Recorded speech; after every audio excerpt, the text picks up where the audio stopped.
Before the sun has fully occupied the sky, the Himalayas are already awake.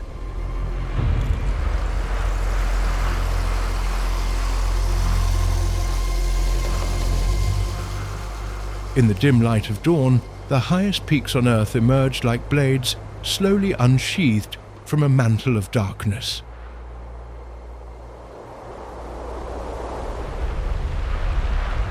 Their edges are sharp, relentless, marked by millions of years of collision between continents. Rock and ice rise so high that they seem to pierce the sky itself, towering far beyond the reach of forests, rivers, and even clouds. Here the air is thin, fragile, and restless, an atmosphere that belongs more to the sky than to the earth. The wind arrives first. It slips through narrow corridors of ice, howling between the ridges with a voice that never softens. It scours the exposed stone, lifts columns of powdery snow, and drags clouds across the summits like torn fabric. These clouds do not move gently. They collide, fracture, and dissolve, torn apart by invisible currents that twist and coil around the mountains. What appears solid from afar, up close, is in constant motion. As the sun rises over the horizon, light spills across the peaks with a sudden brilliance. Shadows retreat, revealing slopes so steep they defy reason. In the distance, the silence breaks. A deep, thunderous roar travels through the valleys as an avalanche is released. Snow and ice cascade downward in slow, unstoppable waves, leaving new scars on the mountainside before returning to stillness. In the Himalayas, the earth itself is alive and moves without warning. For long moments, the world seems empty. No tree clings to these heights. No river cuts through the stone. Only vast expanses of rock, ice and sky, stretching beyond the limits of vision. It is a landscape that appears completely inhospitable, a place where life should not exist at all. And yet, the emptiness is an illusion.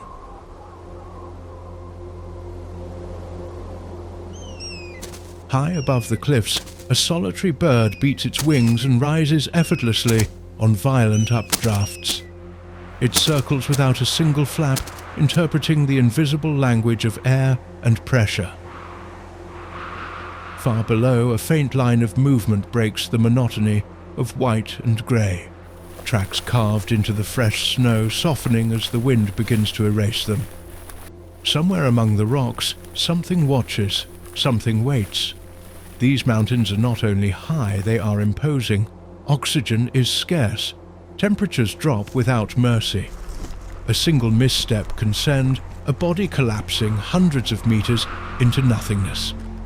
Here, every breath is a negotiation. Every movement is measured. Survival is not only a matter of strength, but of precision, patience, and a deep understanding of a world that offers no forgiveness. And yet, life endures.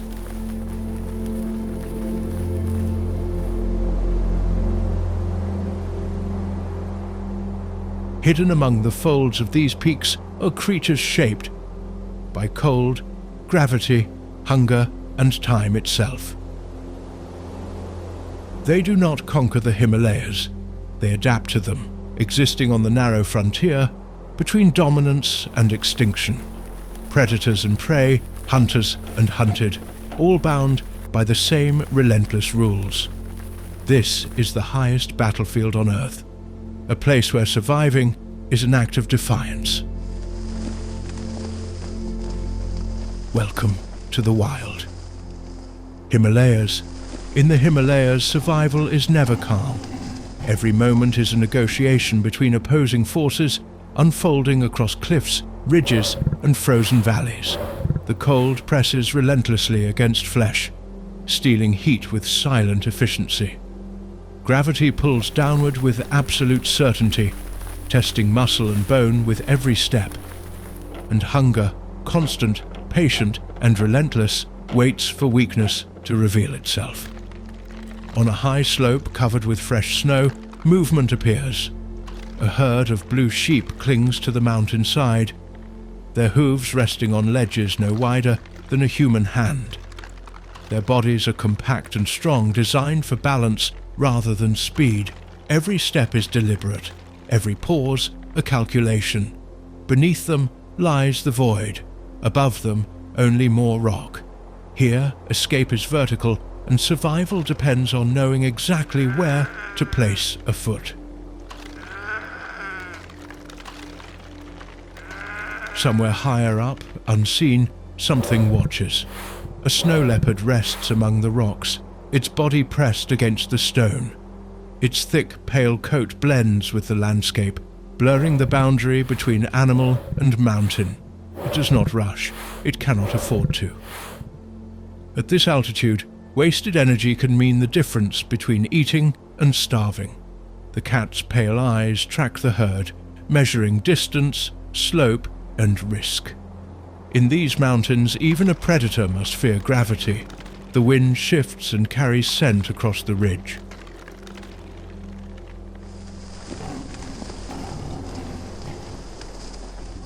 Far below, in the valley, a different hunter moves.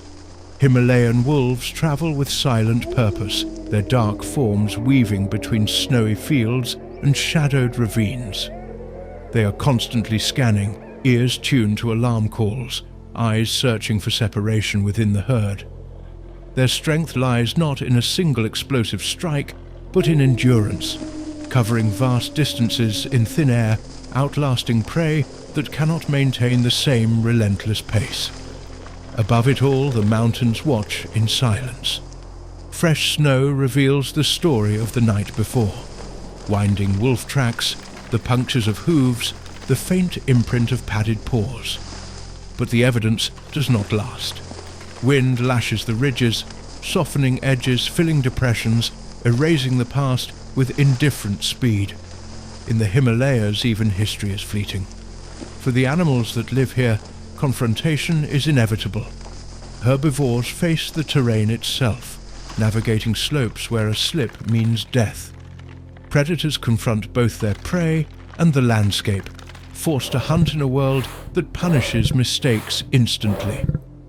There is no safe ground, no easy advantage, only trade-offs. Strength must be balanced with agility, speed with control, hunger with patience. This is not a land of dominance, but of constant tension. Every creature exists within a narrow margin, where success is measured not in victory, but in survival. The mountains do not choose sides. They impose their rules equally, shaping every life that dares to persist on their slopes. To understand this struggle, one must first understand the stage itself, how these mountains were raised, how they breathe, and how they dictate the lives of all who call them home.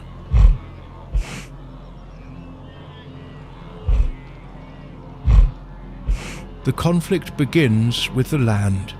The Himalayas are not a single place, but a stacked world, layer upon layer of elevation, each governed by different rules.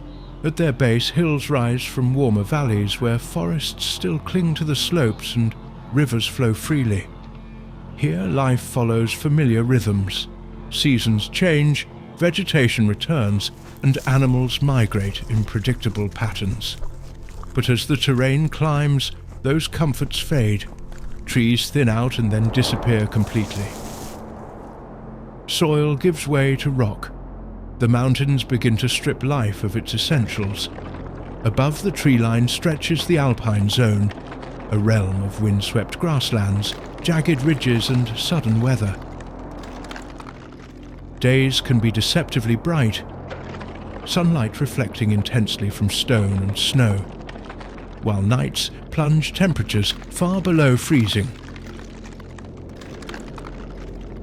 Clouds advance without warning, swallowing entire slopes in white silence. In this band of the Himalayas, survival demands flexibility. Animals must endure both abundance and deprivation, sometimes within the same week. Higher still lies the Nival Zone, the domain of ice, permanent snow and bare rock. Here, oxygen drops to nearly half of what exists at sea level, Every breath delivers less energy. Muscles tire faster, recovery slows. Cold permeates everything, cracking stone and numbing flesh with the same indifference. This is not a place for visitors, it is a place for specialists. Time itself behaves differently at altitude. Weather changes occur in minutes, not days. A clear sky transforms into a storm as clouds climb from the lower valleys, gathering beneath the peaks like a rising sea.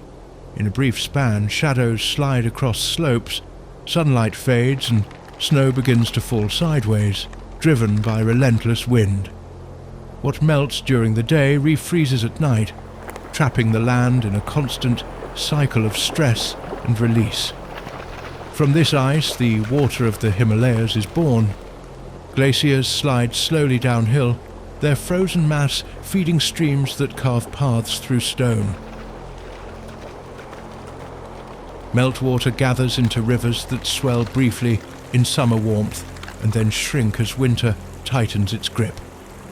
These rivers are lifelines carrying nutrients and possibility into valleys far below, yet their source remains fragile, dependent on the balance between temperature and ice.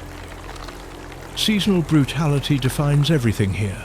Winters are long and merciless, sealing food beneath snow and forcing animals to move, endure or perish. Summers are short and intense, a narrow window to feed, mate and raise young before the cold returns. There is no surplus. There is no margin for waste. The Himalayas do not merely host life, they shape it. Every ridge, every thermal current, every frozen pass selects certain traits and eliminates others. Strength alone is not enough, speed alone is not enough. Survival here demands efficiency, restraint, and a deep harmony with altitude, ice, and thin air. From these pressures emerge creatures especially adapted to this vertical world, animals designed by elevation itself. Geography in the Himalayas is destiny. Above the last twisted trees where roots can no longer cling to frozen soil, life does not end, it changes. This is the realm above the tree line, a stark and elevated world of bare stone, wind-scoured snow and infinite exposure. Here there is nowhere to hide from the cold, no shelter from the sky. Only animals refined by altitude can survive, their bodies shaped by gravity, scarcity and thin air.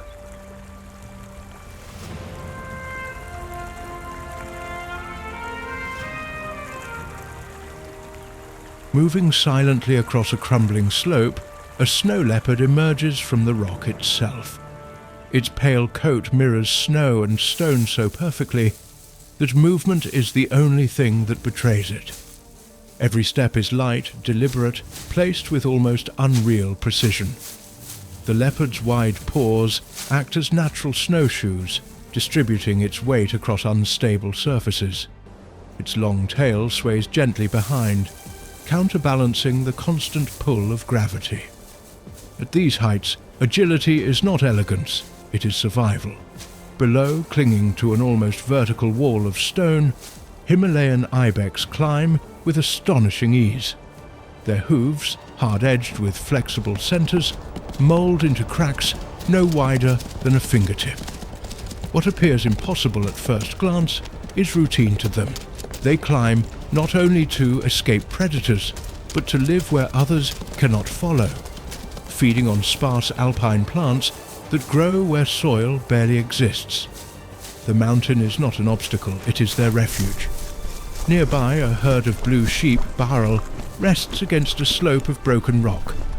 Their coats blend with the landscape, a palette of slate, ash and dust. When still, they disappear completely. When they move as one being. Bodies angled upward, always ready to flee upward rather than away.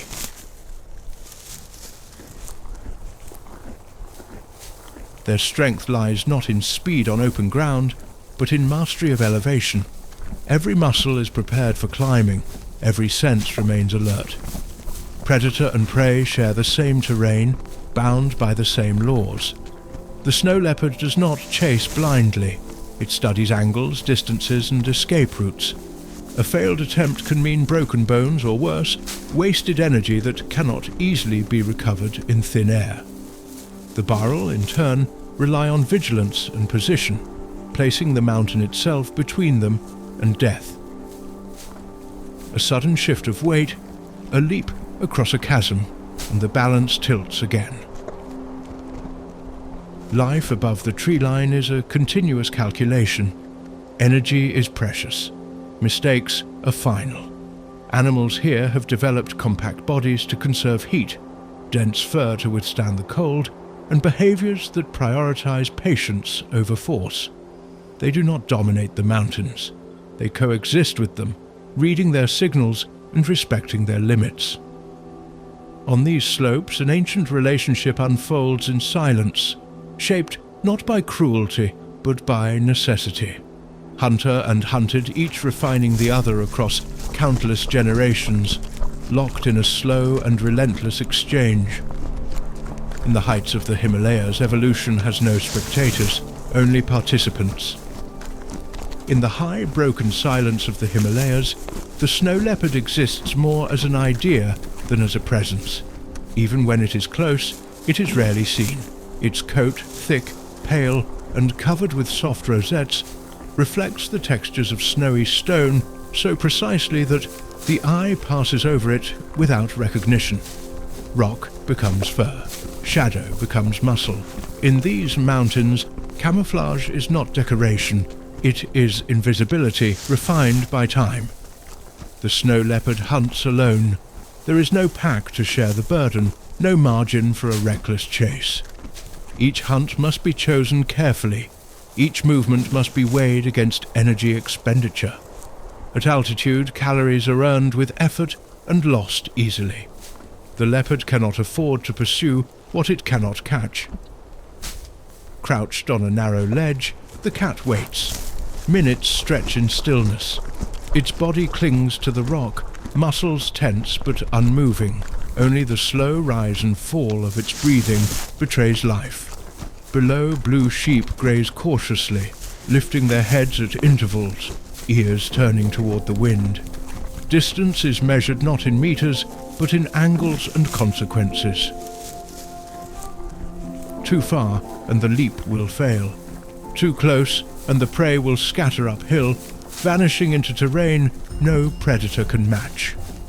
When the moment comes, it comes all at once. The snow leopard erupts from stillness and moves, launching through the air with astonishing force. Its long tail extends, acting as a counterbalance, stabilizing its body while its claws seek stone and flesh alike. For an instant, predator and prey hang suspended against the sky. Gravity paused, the outcome uncertain, but the mountains are impartial judges. The sheep twists at the last second, its hooves strike the rock. The leopard's claws scrape stone instead of skin. Momentum carries it forward, then down, sliding briefly before regaining balance with practiced ease. The herd scatters upward, dissolving into the slopes as if the mountain itself had swallowed them. The hunt has failed. There is no frustration, no wasted movement. The snow leopard does not pursue. It cannot. Instead, it withdraws silently, melting back among the rocks, conserving the little energy it has left. At these heights, survival favors restraint over persistence. Another opportunity will come, or it will not. Every aspect of the snow leopard's life reflects this economy. Its wide nasal passages draw the thin air deeply into powerful lungs. Its compact body minimizes heat loss. Its padded paws soften sound and distribute weight over snow and ice. Even its solitary nature reduces competition, allowing it to roam vast territories where encounters with others of its kind are rare. The snow leopard is not the ruler of the Himalayas. It is a specialist, a super predator, shaped by scarcity, silence, and stone. Its existence depends on a delicate balance. Enough prey to sustain it, enough cover to conceal it, enough space to hunt without waste. For every leap it takes, there must be something worth leaping for, because not even the ghost of the summits can survive on hunger alone. For every predator that stalks these heights, many more lives exist in constant restraint.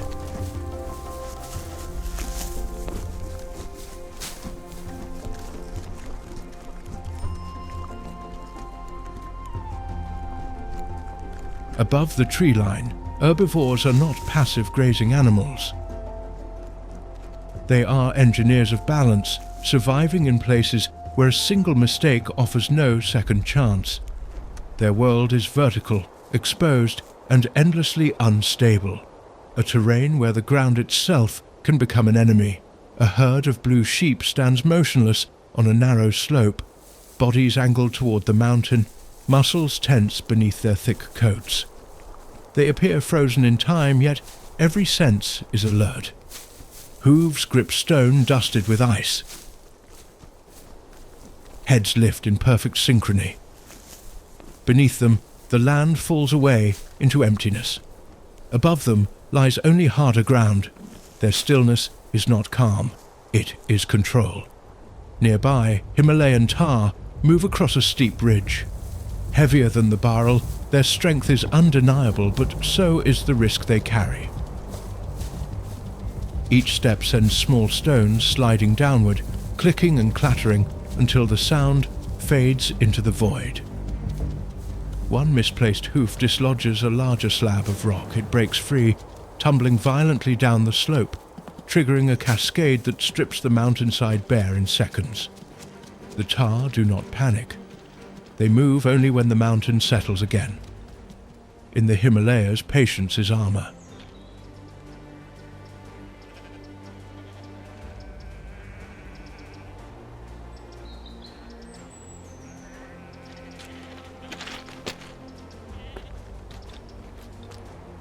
Among the shadows of broken rock, a musk deer moves alone. Smaller and more delicate than the herbivores that inhabit the cliffs, it does not rely on strength, but on stealth. Its dark coat blends with stone and shadow as it steps lightly across treacherous ground. Every movement is measured, every pause deliberate. Unlike herd animals, there is no collective warning here, only instinct and silence. Then it comes. A sharp alarm call cuts through the thin air. Instantly the blue sheep react. Bodies pivot uphill. Hooves strike the rock in controlled bursts. They do not flee blindly. They flee upward, toward a danger they understand better than the predators below. The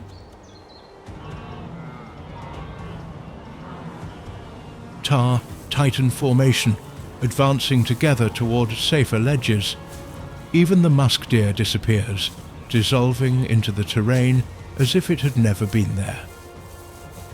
Predators may stalk these slopes, but gravity is the constant threat. The herbivores here live on the edge, navigating cliffs that test bone, tendon, and nerve.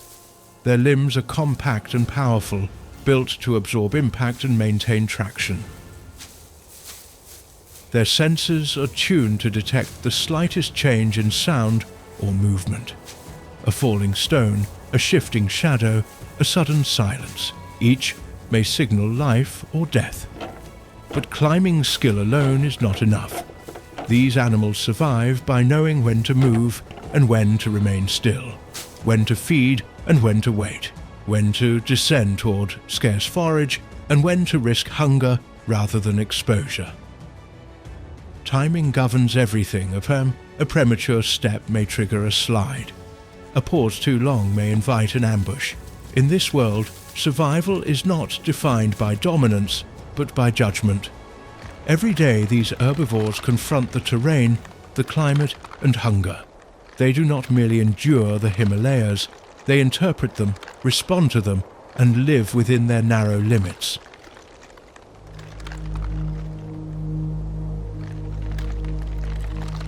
Here, life is not about reaching the summit. It is about knowing exactly when not to move. In the Himalayas, time is not measured by calendars, but by snow. The mountains set the rhythm of life with calm authority, opening and closing access to food, water and shelter as the seasons change. What appears eternal from a distance is in fact constantly shifting. Survival here depends on knowing when to move and when to endure. Summer arrives briefly, almost cautiously, as temperatures rise. The snow line retreats up the slopes, revealing bands of alpine grass and hardy plants that have waited months beneath the ice.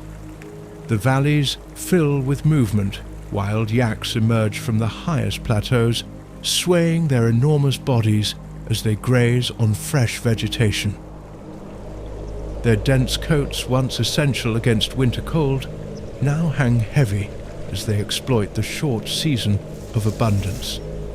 Nearby, Argali sheep gather on open slopes, feeding quickly, rebuilding strength lost during winter scarcity.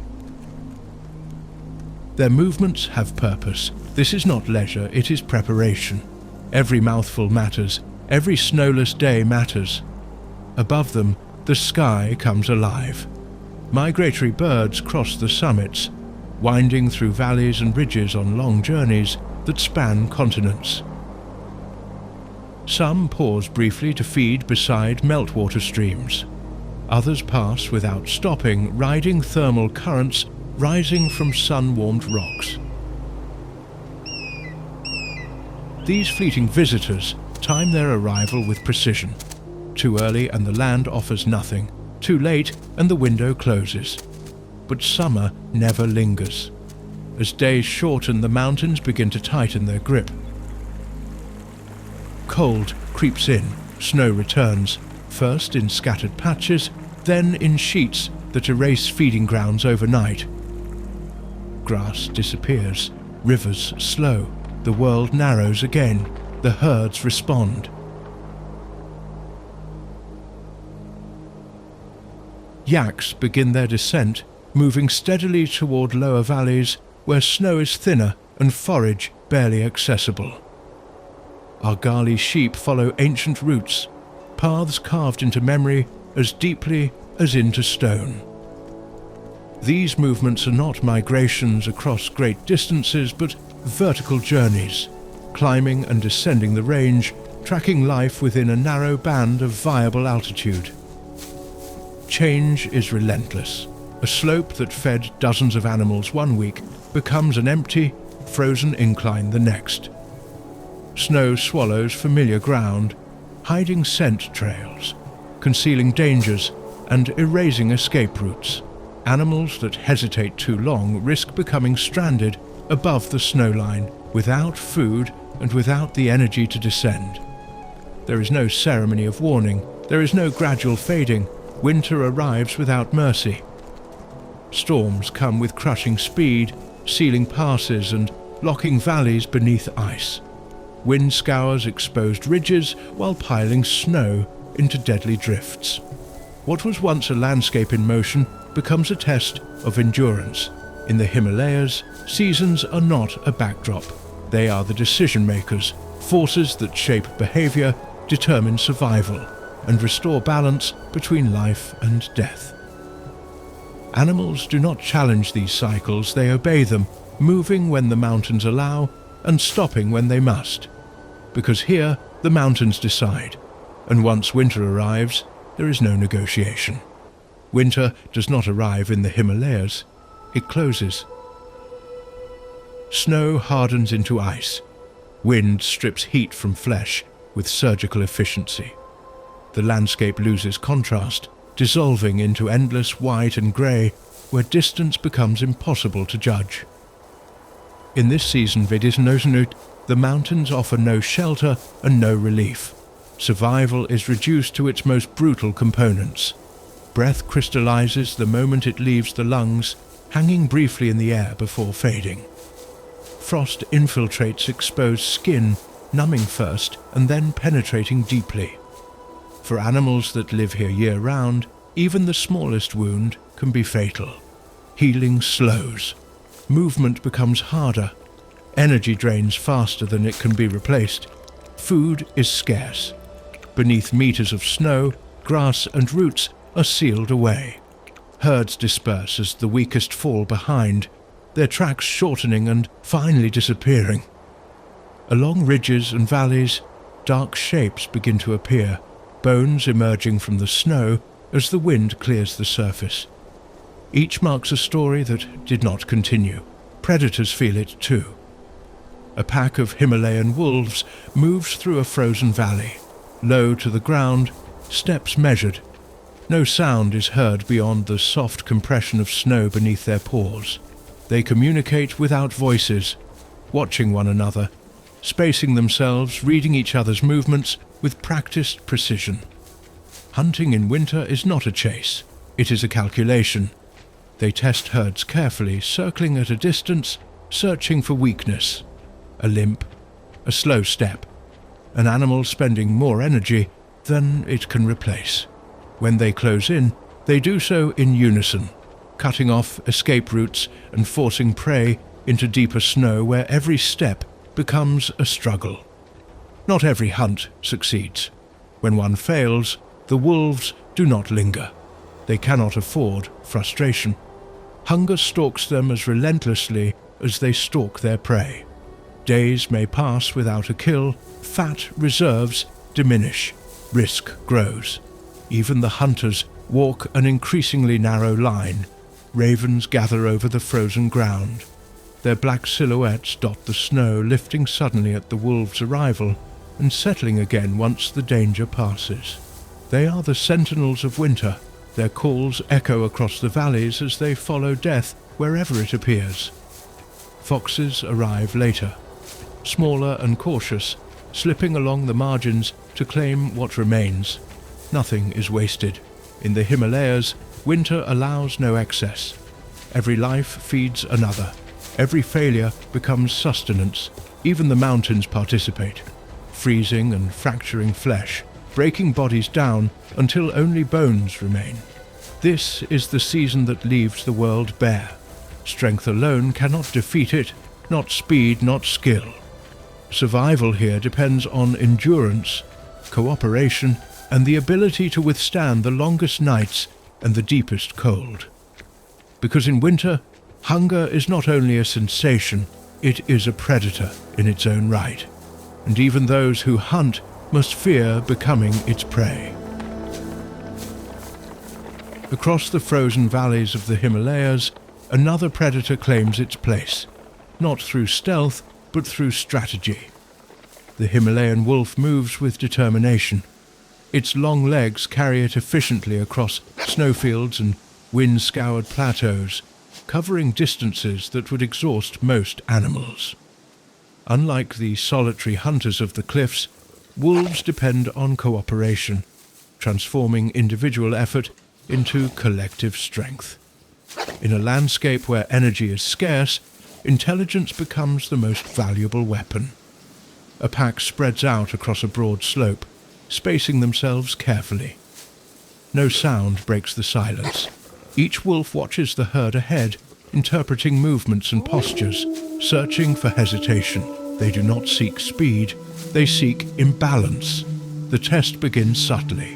One wolf advances and then pulls away. Another traces a wide circle, gently pressing the edges. The herd responds by tightening its formation, bodies turning outward and hooves ready. For long minutes, nothing happens.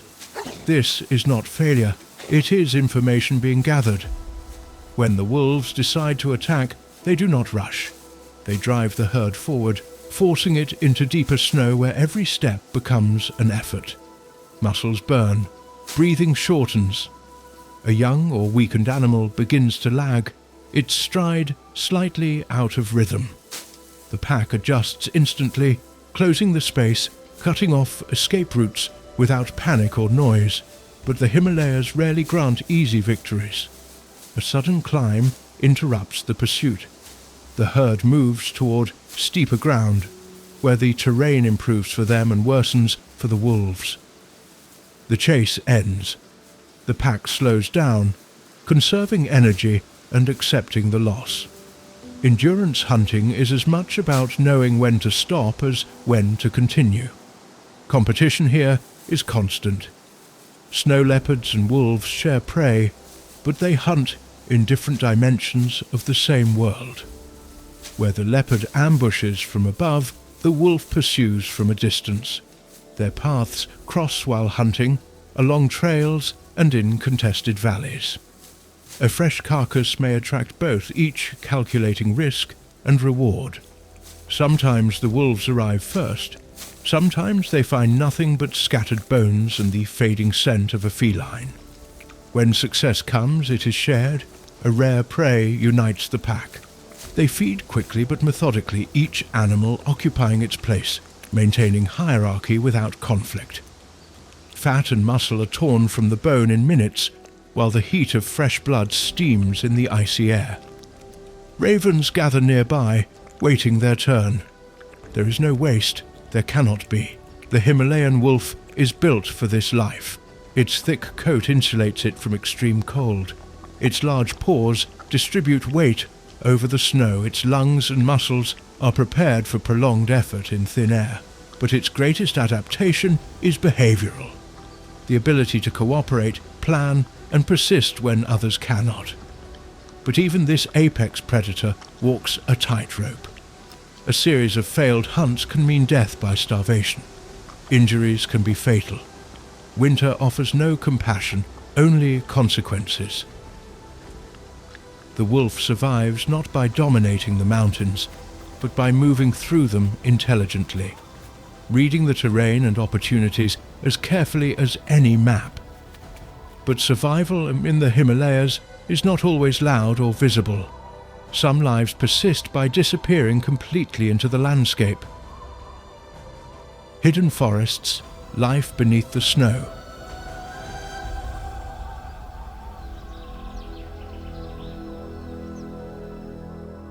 Beneath the exposed spine of rock and ice, the Himalayas change their voice.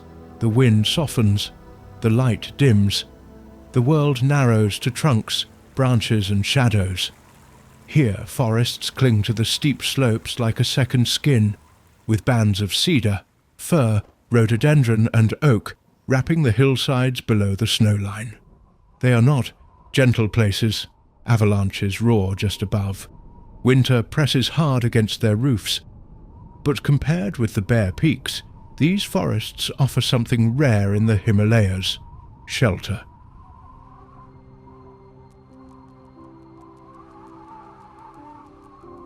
Here the snow falls differently. It slips through layers of foliage, slow and filtered, forming soft curtains instead of lethal sheets. The ground retains moisture longer. Roots cling to soil that would otherwise slide away. Life, even under pressure, gains space to maneuver. From the branches, colour breaks the green and white. The Himalayan monal enters a clearing, its feathers catching the diffused light. Metallic blues, copper, emerald. Colours that seem almost defiant in a world ruled by restraint. It feeds quickly, alert, every movement precise. Beauty here does not excuse vulnerability. Higher in the trees, something smaller moves with deliberate patience. A red panda climbs among the bamboo, each step measured, its tail acting as a counterbalance. It does not hurry. It cannot afford to. Energy is currency in these mountains, and waste is punished. The panda eats slowly, rests often, and prefers solitude to speed. Survival here is an exercise in efficiency. The forests also belong to giants. Deep in the canopy, claw marks score the trunks of trees, vertical warnings left by Himalayan black bears.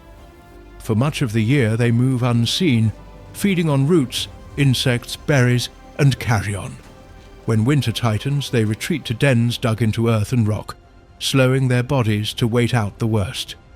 It is not weakness, it is strategy. These forests are not isolated refuges, they are crossroads. Predators descend from above. Prey ascend from below, tracks overlap, vanish and reappear. A snow leopard may pass at night, prowling among the trunks, using the trees not as cover, but as corridors.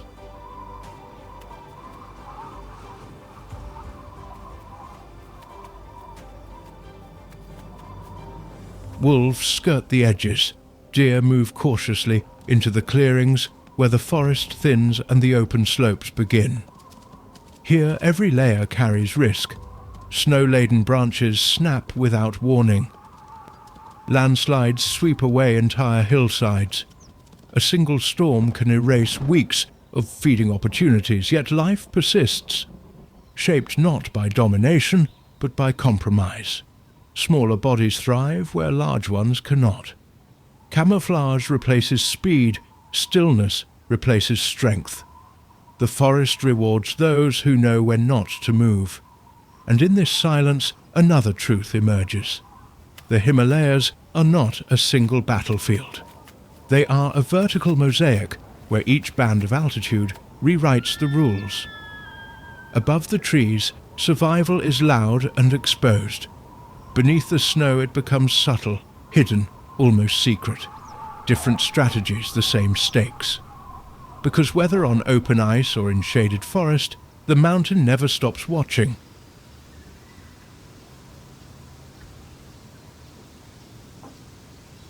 And every living being here must choose how to survive. Small lives, precise survival. Not all battles in the Himalayas are fought with claws or fangs. Some are fought with a rhythm measured in seconds, with movements small enough to go unnoticed, with lives light enough to slip between danger rather than confront it. Among the rocks, a pika appears and then disappears. Barely larger than a hand, it darts between stones with astonishing speed, its body built for brief bursts of motion. There is no strength to waste here, no endurance for long chases. Survival depends on memory, precision, and tireless preparation.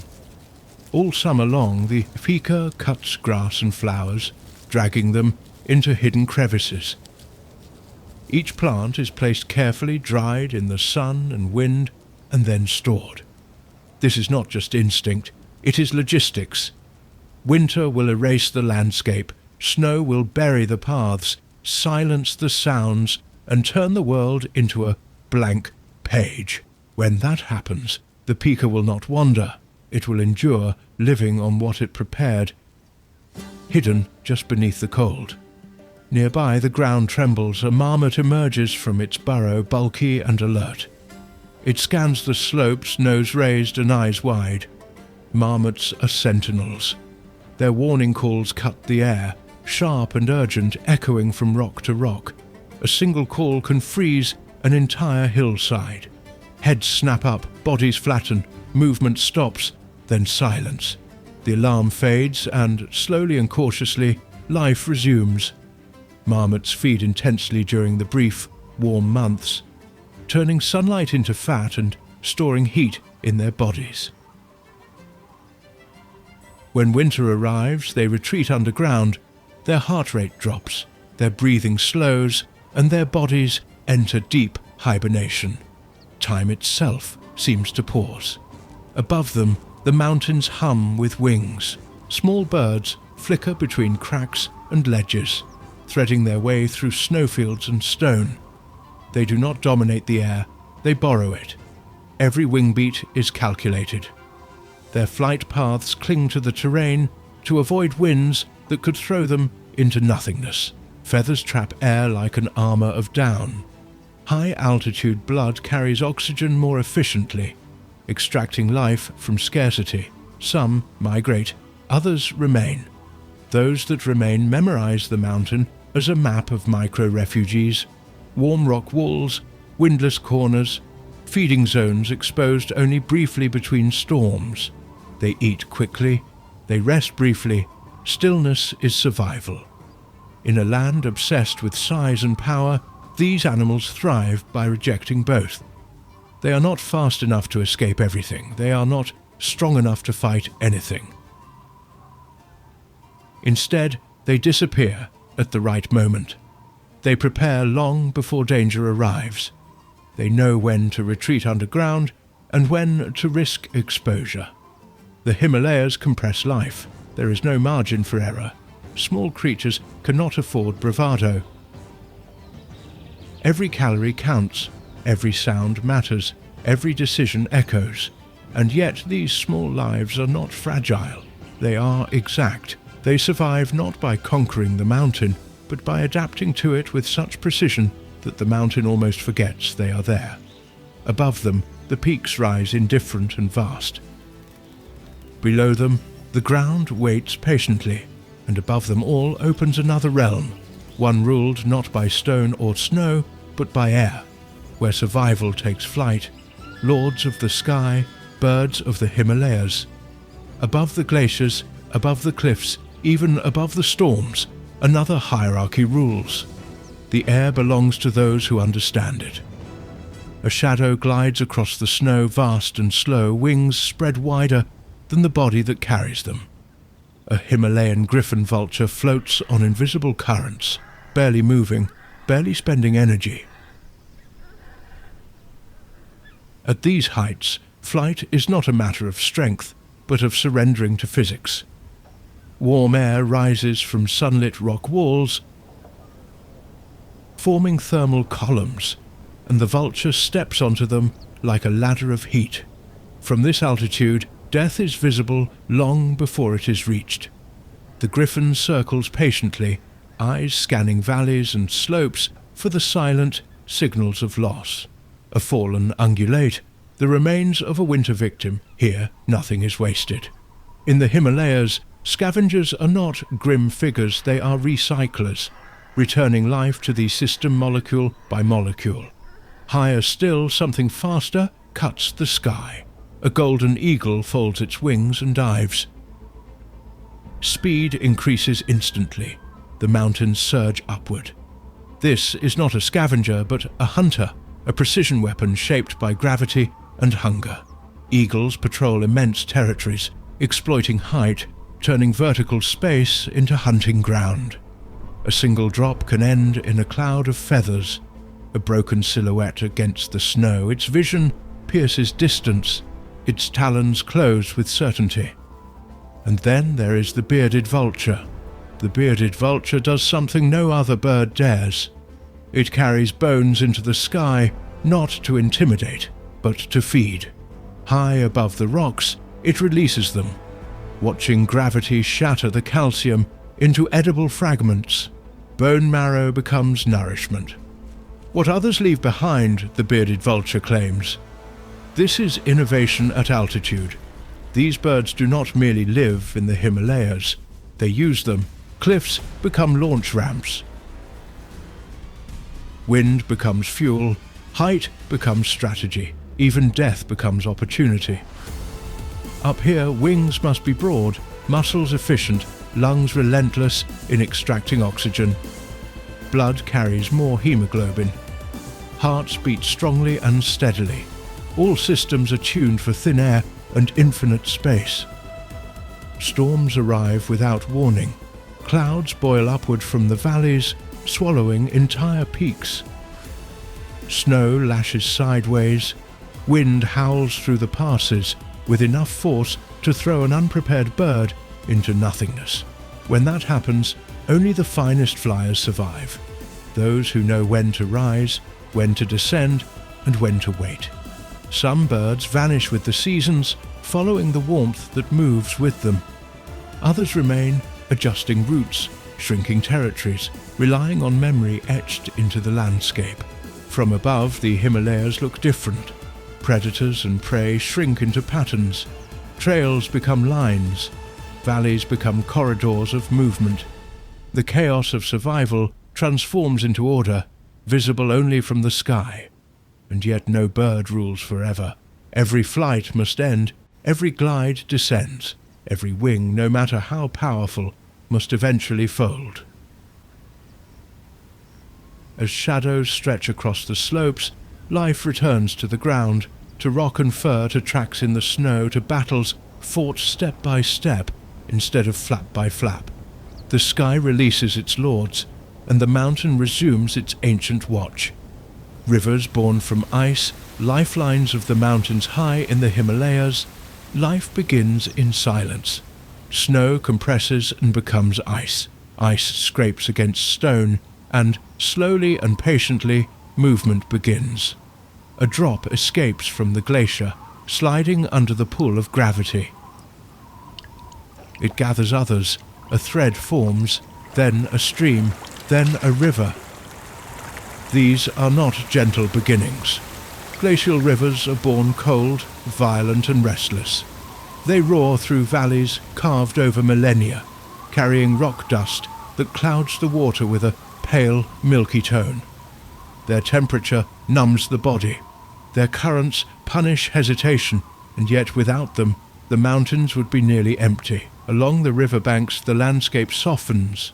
Ice gives way to gravel, gravel to soil. And in this narrow band of moisture, life concentrates. Plants cling to the edges, their roots anchoring against floods that may surge without warning. Insects gather, birds arrive, a ripple breaks the surface, an otter slips through the current, its body built for endurance, its muscles working at a calm rhythm.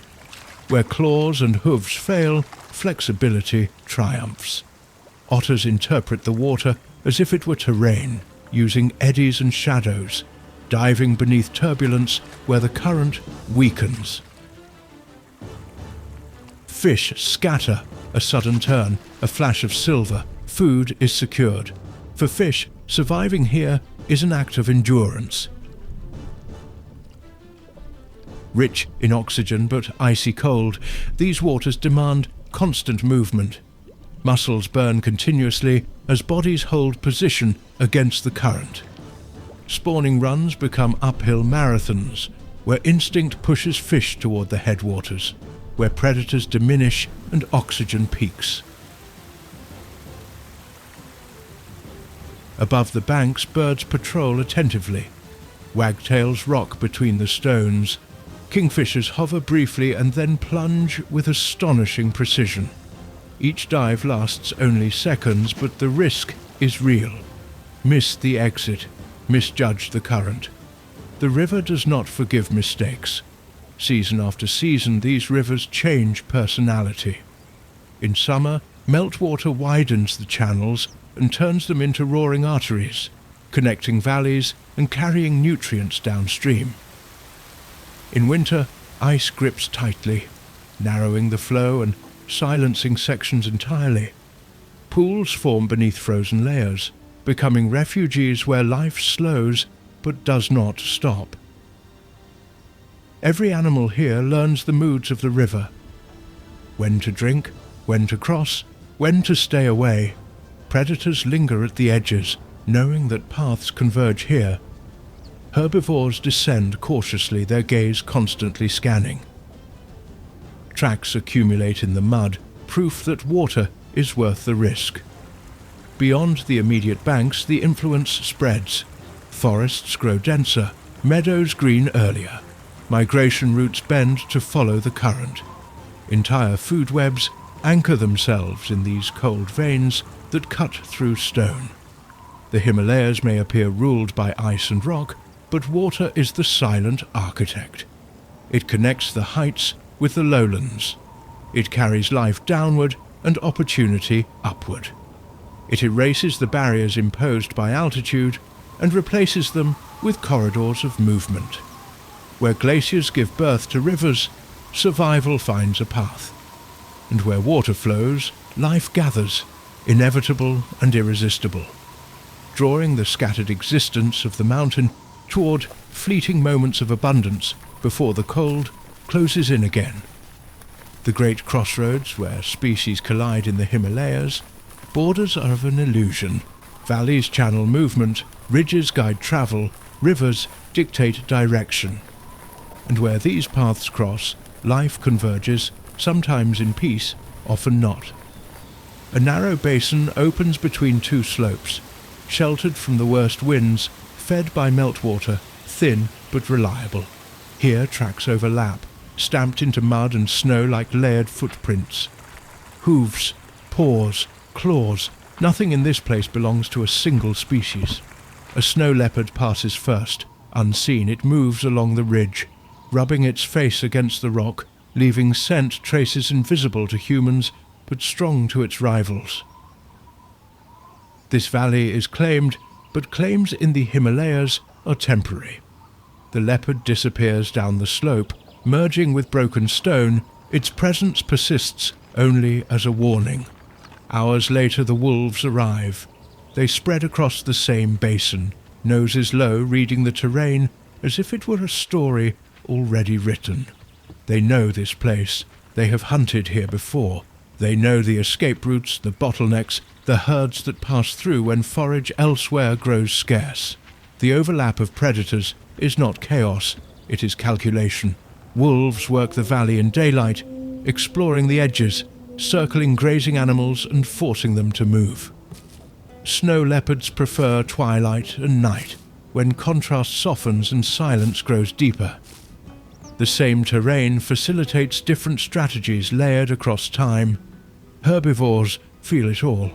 Blue sheep cluster together, bodies angled towards slopes. They know they can climb faster than anything that hunts them. Tahrs linger near cliffs. Deer hesitate at the tree line, caught between cover and visibility. Each species adapts its behavior not only to the terrain, but also to who else uses it. Scavengers wait. Ravens gather early. Their presence is a forecast, more than a reaction. Griffon vultures trace lazy circles high above, reading the movements below with ancestral precision. Where predators overlap, opportunities multiply. Even the smallest lives feel the pressure. Pikas retreat into rock piles. Birds abandon exposed feeding grounds. Marmots place additional sentinels. A single mistimed moment here ripples outward, triggering a chain of reactions that transforms the entire valley for hours or even days. Conflict does not always mean violence. Often it is displacement, a lost feeding window, a forced migration, a shift in rhythm that echoes through the ecosystem. In the Himalayas, survival is not only about winning battles, but about avoiding them at the right moment. These crossroads are temporary. Snow melts, rivers swell. Wind carries scent from the stones, trails shift. The valley that joins life today may become barren tomorrow. Nothing here remains neutral for long, but while conditions hold, these places pulse with intensity. Predators assess one another without ever meeting. Prey move in constant calculation. The mountain watches as strategies overlap, collide and resolve again and again. Then the air begins to change.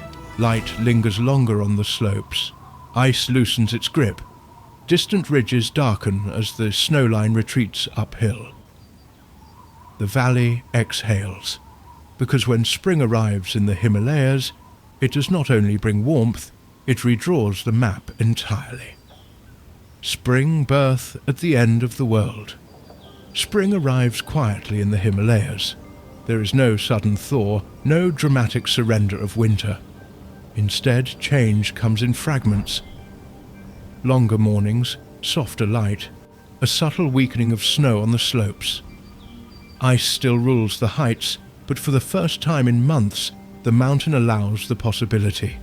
Life responds immediately. On a narrow ledge, a newborn barrel takes its first steps. Its legs tremble, hooves scrape the stone, balance wavers dangerously close to the edge.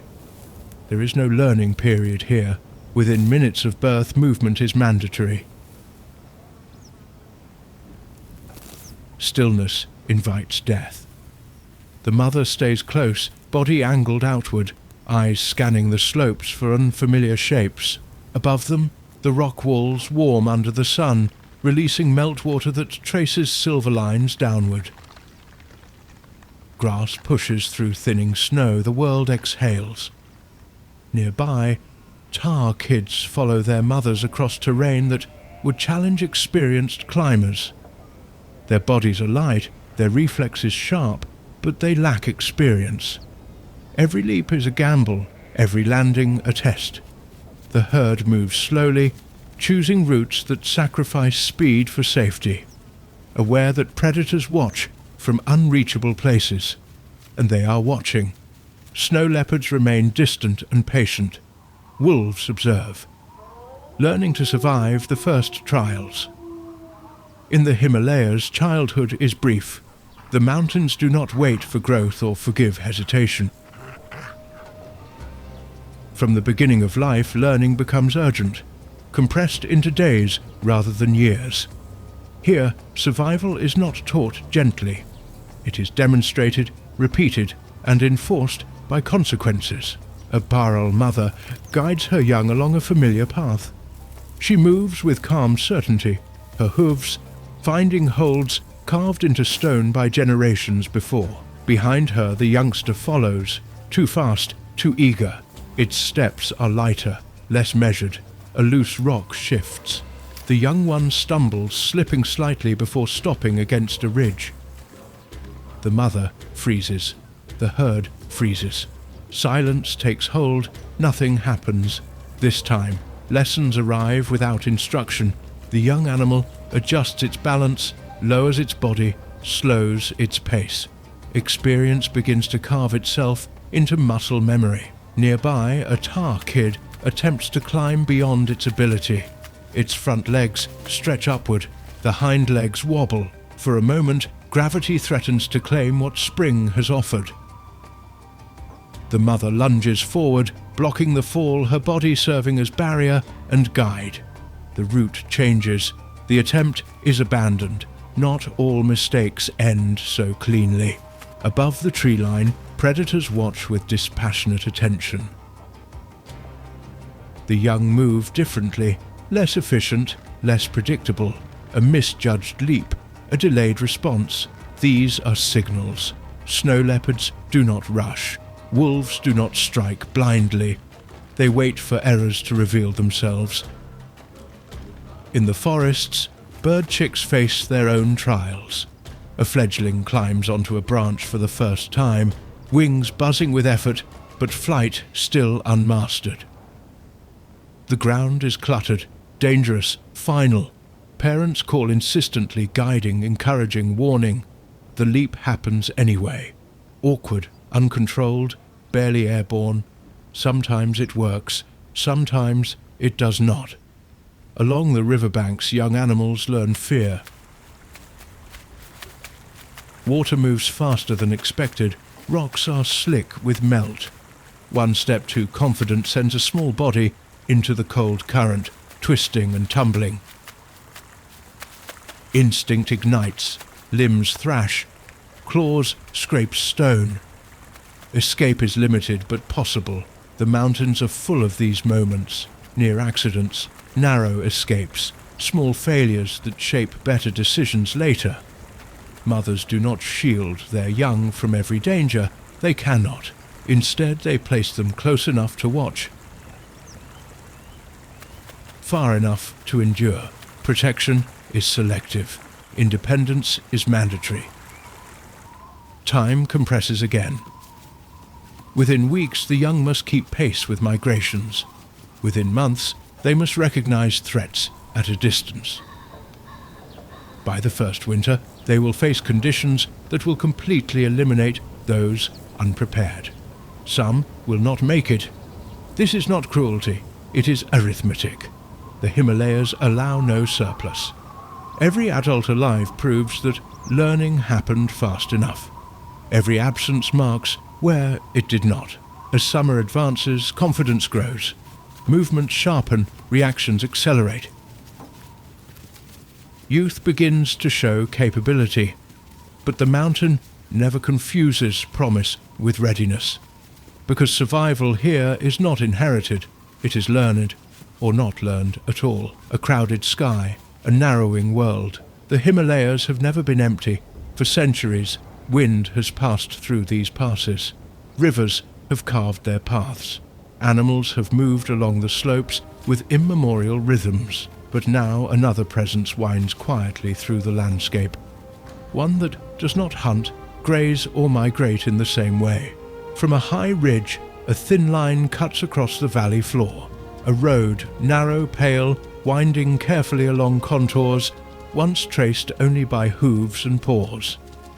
From this distance it appears harmless, almost fragile. Up close it hums with movement, sound and interruption. The mountain absorbs much, but not everything. High above, birds glide as always, but their paths bend subtly to avoid invisible obstacles. The air carries new sounds, engines climbing, metal ringing against stone, a distant rhythm unknown to ice and wind. Silence, once continuous, now arrives in small intervals. In a high pasture, yaks move slowly across open ground. Their bells chime softly with each step, hollow and deliberate notes sliding down the slope. These animals are not wild, but they belong to this place, shaped by altitude and cold as much as any other creature. Their presence alters the rhythm of the land without breaking it. Grass is cut, trails deepen, predators watch from farther away, adjusting distance rather than abandoning territory. Humans pass through here not everywhere, but enough to be noticed. Camps appear briefly and then vanish. Smoke rises and dissolves into the sky. Tracks overlap those of animals and then fade under wind and snow. For now, the mountains still dominate the exchange. But even small changes accumulate. Herds pause longer. Before crossing valleys they once moved through freely. Wolves skirt new boundaries, avoiding unfamiliar scents. Snow leopards mark rocks farther from human roots. Their territories narrow, shift and fragment gradually, too subtly to measure quickly. Above all, the sky grows busier. There is no crowding, but there are changes. Helicopters cross high passes. Drones buzz briefly before vanishing. Birds respond instinctively, taking off earlier, widening their circles, adjusting patterns etched across generations. There is no confrontation, no drama, only recalibration. The Himalayas are vast, but life here unfolds within narrow limits. Space matters, silence matters, predictability matters. When any of these shift, even slightly, behavior echoes the change. For now, the balance holds. Animals still give birth, predators still hunt, rivers still cut through ice and stone. But the map inside every animal's mind is being redrawn, slowly, cautiously, without panic. This is not yet a story of loss. It is a story of proximity, a narrowing of corridors, a shared air, a world where ancient survival strategies must begin to consider something new, not as an enemy, but as a variable. The mountains have always changed, but now change has footprints, and the Himalayas, patient as ever, watch what comes next. The Himalayas today, a fragile fortress from a distance. The Himalayas appear unchanged. The peaks still cut the sky with relentless clarity. Glaciers still cling to shadowed faces. Wind still sweeps the passes clean. To the untrained eye, this seems permanent. An ecosystem too vast, too cold, too severe to be bent by any living thing. Up close, the truth is quieter. Life here holds together through balance, dynamic, negotiated, and constantly adjusting. Predators remain present, but do not dominate. Prey persist, but are never safe. Rivers flow, but their rhythms shift. Seasons arrive, but no longer with the same certainty. The system functions because it has always been allowed to move. Resilience defines the Himalayas. Animals survive conditions that would extinguish almost all life elsewhere. They climb where the air becomes barely a whisper. They endure winters that close the world for months. They raise their young on ledges where mistakes mean disappearance. This toughness is real, earned through generations of refinement. But resilience is not invincibility. Here, every species operates close to its physiological limits. Energy budgets are tight. Reproductive windows are narrow, corridors of movement are scarce. The system tolerates stress, but only within the limits set by climate, geography, and time. When change accelerates, the cushion shrinks. Some adaptations succeed. Behavioral shifts relieve pressure. New overlaps generate temporary stability. The ecosystem adjusts, redistributing effort across species and altitudes. This flexibility is why life still thrives here. Still, Vezatha, there are signs of strain. Migration routes narrow, feeding grounds fragment. The timing between predators and prey slips out of sync. Loss does not arrive as collapse, but as absence. One fewer track in the snow, a silent valley, a species retreating upward with nowhere left to go. Still, the mountains endure. Snow leopards still slide along ridges. Wolves still test the herds. Birds still ride the thermals, rising from sun-warmed stone. Rivers still carve life into the land. The Himalayas remain a fortress, not because they resist change, but because they absorb it. That absorption has limits. The system depends on space, silence, and continuity. Remove too much of any of them, and resilience becomes fragility. Increase pressure faster than life can adapt, and balance begins to fracture, not dramatically, but irreversibly. For now, the story remains unfinished. The Himalayas stand suspended between endurance and exhaustion, between ancestral rhythms and modern acceleration. They are neither invulnerable nor defeated. They persist, holding their shape through the constant negotiation between ice, rock, and breath. What remains is a living question. How far can even the strongest system bend before it no longer recognizes itself? The answer waits silently among the peaks, written not in catastrophe but in accumulation. And the mountains keep watching,